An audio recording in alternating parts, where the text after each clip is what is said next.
रामायण के प्रथम दिन के युद्ध में श्री राम की सेना विजय की तरफ अग्रसर थी, क्योंकि पहले ही दिन रावण के कई मुख्य योद्धा वीर गति को प्राप्त हुए। आइए रामायण के प्रथम दिन के युद्ध में क्या क्या हुआ विस्तार से जानते हैं। रावण की सेना का एक महत्वपूर्ण योद्धा वज्रमुष्टि बड़ी निर्दयता से वानर सैनिकों को कुचलता हुआ रणभूमि में विचरण कर रहा था। उसे देखकर सुग्रीव उसके सामने आकर रोक लेता है और अपने साथ युद्ध करने के लिए ललकारता है। चुनौती स्वीकार करके वज्रमुष्टि सुग्रीव से युद्ध करने लगता है और दोनों में भीषण युद्ध छिड़ जाता है। दोनों गदा से एक दूसरे पर प्रहार करने लगते हैं। बहुत देर तक गदा युद्ध करने के बाद दोनों मल्लयुद्ध करने लगते हैं। मल्लयुद्ध में सुग्रीव बहुत कुशल थे, इसीलिए उन्होंने कुछ ही समय में वज्रमुष्टि को पराजित कर दिया। हर हर महादेव का नारा लगाते हुए सुग्रीव ने वज्रमुष्टि को उठाया और दूर फेंक दिया, जिस कारण वज्रमुष्टि का अंत हो गया। ऋषभ जामवंत श्री राम को सुग्रीव द्वारा वज्रमुष्टि के वध की सूचना देते हैं। रावण की सेना में एक और महाभट्ट योद्धा था, जिसका नाम दुर्मुख था। दुर्मुख पूर्णतया आसुरी शक्तियों से परिपूर्ण था और वह प्रथम दिन में रावण की सेना का सेनानायक भी था। अपनी आसुरी शक्तियों के दम पर वह साधारण वानर सैनिकों को मार रहा था, लेकिन बजरंगबली हनुमान उसे रोक लेते हैं।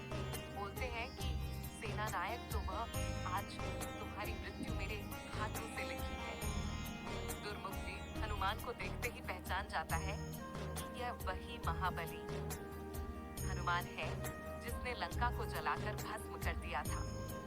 उन दोनों में भी भयंकर युद्ध छिड़ जाता है।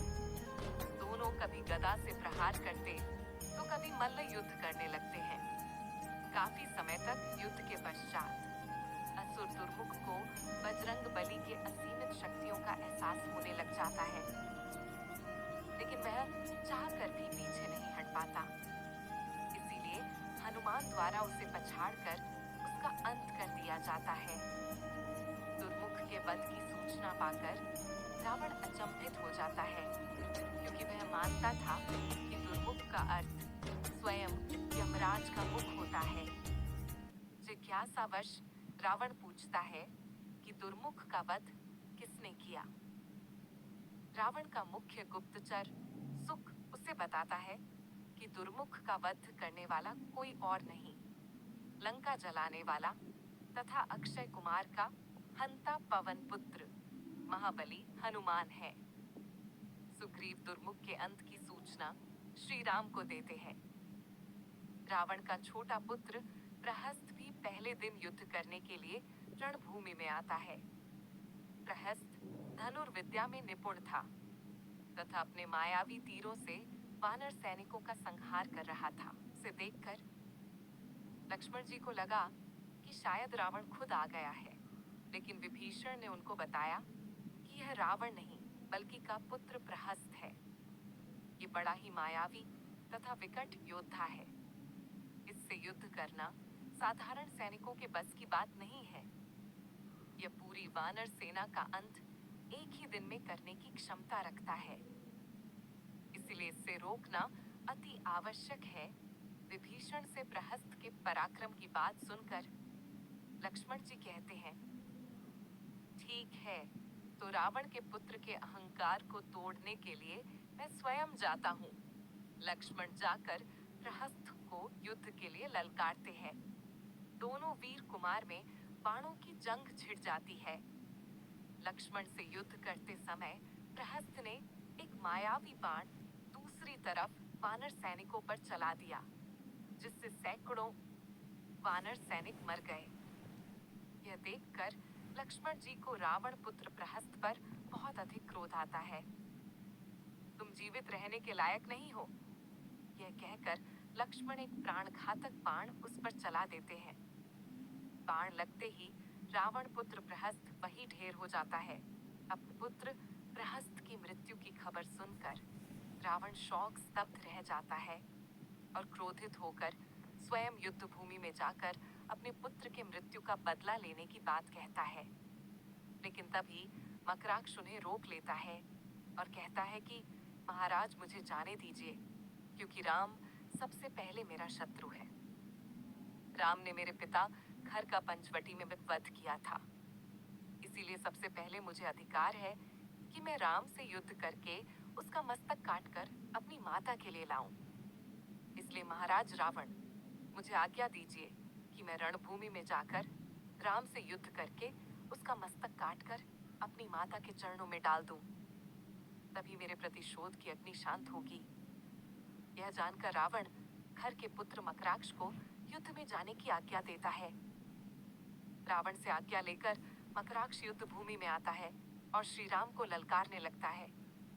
उसकी ललकार सुनकर लक्ष्मण उसे रोक लेते हैं और बोलते हैं कि श्री राम से युद्ध करने से पहले तुम्हें मुझसे युद्ध करना पड़ेगा। पहले मुझसे युद्ध जीत लोगे तो श्री राम के भी दर्शन हो जाएंगे। तब मकराक्ष कहता है कि लक्ष्मण, मैं तुमसे नहीं बल्कि तुम्हारे भाई और मेरे पिता के हत्यारे राम से युद्ध करना चाहता हूँ।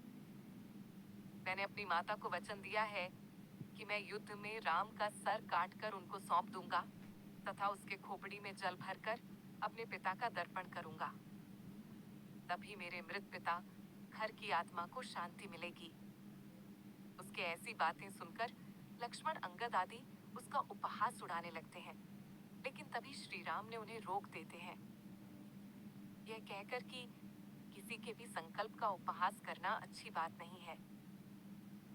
तब श्री राम मकराक्ष से पूछते हैं कि तुम्हें मेरा मस्तक क्यों चाहिए और तुम कौन हो, अपना परिचय दो।